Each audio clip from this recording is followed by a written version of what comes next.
কোকৰাঝাৰত বিশেষকৈ অসম গণ পৰিষদ দলৰ তৰফৰ পৰা আমাৰ কোকৰাঝাৰ লোকসভা সমষ্টিৰ অন্তৰ্গত আমাৰ যি 10টা বিধানসভা সমষ্টি আছে তাকে সামৰি লৈ আমি লোকসভা সমষ্টি ভিত্তিত অসম গণ পৰিষদ দলৰ তৰফৰ পৰা আমাৰ সাংগঠনিক সভা আজি অনুষ্ঠিত কৰিছোঁ আৰু মই প্ৰথমতে কোকৰাঝাৰ লোকসভা সমষ্টিৰ অন্তৰ্গত তথা বিটিআৰ বাকী ৰাইজক অসম গণ পৰিষদ দলৰ তৰফৰ পৰা আন্তৰিক শুভেচ্ছা জ্ঞাপন কৰিছোঁ।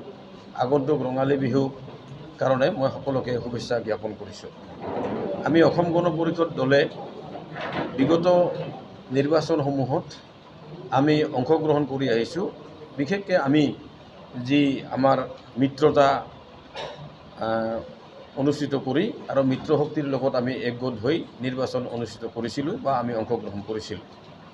কিন্তু এইবাৰ আমি অসম গণ পৰিষদ দলে নিজাববীয়াকৈ নিৰ্বাচনসমূহত অংশগ্ৰহণ কৰাৰ কথাটো আমি বিবেচনা কৰিছোঁ আৰু সেইমতে আমাৰ দলৰ সাংগঠনিক দিশটো আগবঢ়াই নিয়াৰ কাৰণতে আজি কোকৰাঝাৰ প্ৰেছ ক্লাবত আমি একত্ৰিত হৈছোঁ। আমাৰ সংসদীয় সমিতিৰ সমূহ কৰ্মকৰ্তাসকল ইয়াত উপস্থিত হৈছে।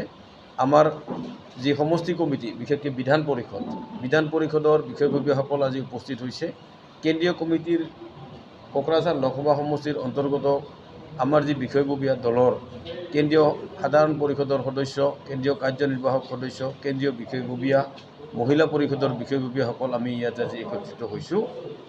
আমি এটা উদ্দেশ্য লৈয়ে যে কোকৰাঝাৰ লোকসভা সমষ্টিত বিভিন্ন সমষ্টিত বিশেষকৈ বিটিআৰ সমষ্টি বা বিধানসভা সমষ্টি বা আমাৰ লোকসভা সমষ্টি এই আটাইকেইটা সমষ্টিত আমাৰ দলৰ সাংগঠনিক দিশটো আমি কটকটীয়া কৰিব বিচাৰিছোঁ আৰু ইয়াত আমি আজি প্ৰস্তাৱ গ্ৰহণ কৰিছোঁ যে বহাগ বিহুৰ পিছত আমি কোকৰাঝাৰ লোকসভা সমষ্টিৰ অন্তৰ্গত প্ৰতিটো বিধানসভা সমষ্টিত আমি এখনকৈ দলীয় কৰ্মী সভা আমি আয়োজন কৰিব বিচাৰিছোঁ আৰু এই দলীয় কৰ্মী সভাৰ লগতে ক'ৰবাত যদি আমাৰ ক'ৰবাত আঞ্চলিক কমিটি বা আমাৰ শাখা কমিটি ইত্যাদি গঠন হোৱা নাই বা বোৰ্ড কমিটিসমূহ পুনৰ সক্ৰিয় কৰাৰ কাৰণে আমি পুনৰ গঠনৰ প্ৰস্তাৱ আমি গ্ৰহণ কৰিছোঁ।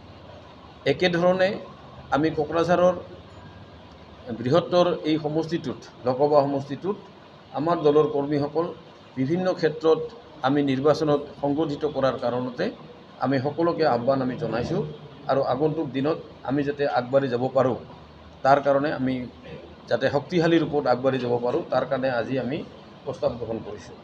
আজি এইখিনি উদ্দেশ্য লৈ আমি কোকৰাঝাৰত একত্ৰিত হৈছোঁ। বিশেষকৈ অসম গণ পৰিষদ দল আগন্তুক লোকসভা নিৰ্বাচনৰ কাৰণে আমি যি 14টা লোকসভা সমষ্টি আছে এই 14টা লোকসভা সমষ্টিৰ কাৰণে আমি আমাৰ সাংগঠনিক দিশ টনকিয়াল কৰিব বিচাৰিছোঁ, কটকটীয়া কৰিব বিচাৰিছোঁ। সেইমতে অসমত আমাৰ বিভিন্ন ঠাইত বিশেষকৈ কলিয়াবৰ লোকসভা সমষ্টিত আমাৰ বোকাখাতত ইতিমধ্যে আমাৰ সাংগঠনিক সভা কৰ্মী সভা ইতিমধ্যে অনুষ্ঠিত হৈছে। ঠিক তেনেধৰণে যোৱা কিছুদিন আগতে আমাৰ মংগলদৈ সংসদীয় সমষ্টিত আমাৰ কৰ্মী সভা অনুষ্ঠিত হৈছিল আৰু তাৰপিছত আমাৰ তেজপুৰত হৈছে আৰু আগন্তুক অহা 8 এপ্ৰিল তাৰিখে আমাৰ নগাঁও লোকসভা সমষ্টিৰ কাৰণে আমাৰ কৰ্মী সভা অনুষ্ঠিত হ'ব আৰু ইয়াৰ পৰৱৰ্তী দিনত আমাৰ বৰপেটা হ'ব। বৰপেটাৰ পিছত আমি কোকৰাঝাৰ, তাৰপিছত ধুবুৰী ইত্যাদি সমষ্টিবিলাকত আমি আমাৰ সিদ্ধান্ত ইতিমধ্যে লৈছোঁ আৰু সেইমতে প্ৰস্তুতি আমি অব্যাহত ৰাখিছোঁ। ধন্যবাদ। আমাৰ সাংগঠনিক দিশটো আমি কিমানখিনি আগবঢ়াব পাৰোঁ আমি আমাৰ মিত্ৰ শক্তিৰ ওচৰত আমি কোকৰাঝাৰ লোকসভা সমষ্টিটো আমি বিচাৰিম। এইখিনি কথাটো এতিয়ালৈকে সিদ্ধান্ত হোৱা নাই, কিন্তু আমি সাংগঠনিক দিশটো চাই মেলি আমি সেইমতে আগভাগ লওঁ। আমি গোটেইকেইটা লোকসভা সমষ্টিৰ কাৰণে আমি প্ৰস্তুতি চলাইছোঁ অসম গণ পৰিষদ দলে। এইটোহে আমি বৰ্তমান সিদ্ধান্ত লৈছোঁ। गय गायग्रा आबादारिफोरनि थाखाय मोनसे मोजां खौरां।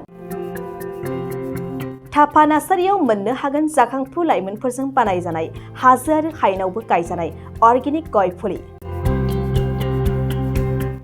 थाफा नार्सारियाव अर्गेनिक आदबजों बानायजानाय मोजाङैनो खिलिखांनाय गासै 20,000सो गेरेमसा गय फुलिफोर दं।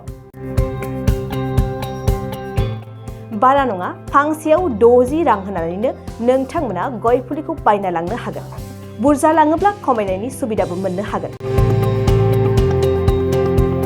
थाफा नार्सारिनि गुबै थङा क'क्राझार सहरनि सानजा फारसे थानाय बावखुंग्रि हाजोजों नांजाबनाय हरिनागुरि गामि हाथाइनि साखाथियाव।